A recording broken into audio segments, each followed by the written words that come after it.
Bonjour à tous. La présidente de la Commission européenne, Ursula von der Leyen, vient de subir un revers majeur qui pourrait avoir des conséquences sur sa quête d'un second mandat à la tête de la Commission, puisque le tribunal de l'Union européenne a jugé dans 2 arrêts rendus ce 17 juillet 2024 que la Commission n'avait pas été suffisamment transparente avec le public concernant les contrats de vaccins contre la Covid-19. Rappelons qu'en 2020 et 2021, la Commission européenne a conclu des contrats d'achat de vaccins avec plusieurs entreprises pharmaceutiques pour un montant total d'environ 2,7 milliards d'euros, visant à sécuriser plus d'1 milliard de doses de vaccins pour les citoyens européens. Ces contrats ont rapidement été l'objet de demandes d'accès de la part de députés européens et de particuliers, désireux de comprendre les termes et les conditions de ces accords et de s'assurer que l'intérêt public était bien protégé. Face à ces demandes, la Commission s'est contentée d'un accès partiel, se limitant à publier des versions expurgées des contrats.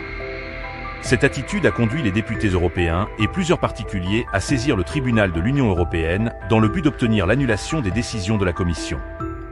Dans les 2 arrêts du 17 juillet, le tribunal a partiellement annulé les décisions de la Commission en raison d'irrégularités sur les points suivants. La première irrégularité concerne le refus de la Commission européenne de laisser un accès aux clauses d'indemnisation.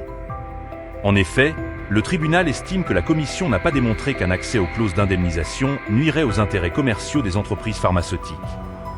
Ces clauses d'indemnisation auraient donc dû faire l'objet d'une communication suite aux demandes d'accès qui avaient été effectuées.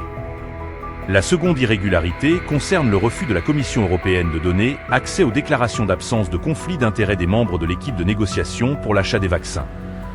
La Commission s'était réfugiée derrière la notion de la protection de la vie privée. Le tribunal a jugé que les demandeurs avaient démontré un intérêt public spécifique à la divulgation des noms, prénoms et rôles professionnels des négociateurs, permettant ainsi de les identifier afin de vérifier l'absence de conflit d'intérêts.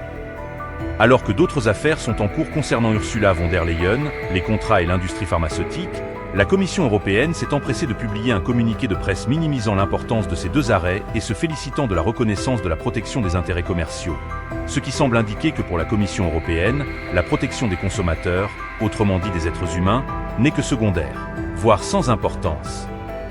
La Commission n'exclut pas de faire un recours pour contester ces décisions de justice. Dans le même sens, Peter Liese, député européen du Parti populaire européen, le même groupe politique que von der Leyen, a minimisé la portée de ces arrêts, estimant les pratiques de la Commission européenne justifiables dans un contexte de pression pour obtenir rapidement des vaccins. Ces décisions interviennent à un moment critique pour Ursula von der Leyen, dont le sort politique sera décidé par les membres du Parlement européen dès ce jeudi 18 juillet à 13 h. Elle a besoin de 361 voix sur les 720 députés européens pour obtenir un second mandat. Il est essentiel de savoir que ce vote est effectué à bulletin secret. Merci d'avoir écouté cette vidéo et à très bientôt pour de nouvelles analyses et réflexions sur l'actualité politique. N'oubliez pas de vous abonner et de cliquer sur la cloche pour ne rien manquer de nos prochaines vidéos. À très bientôt.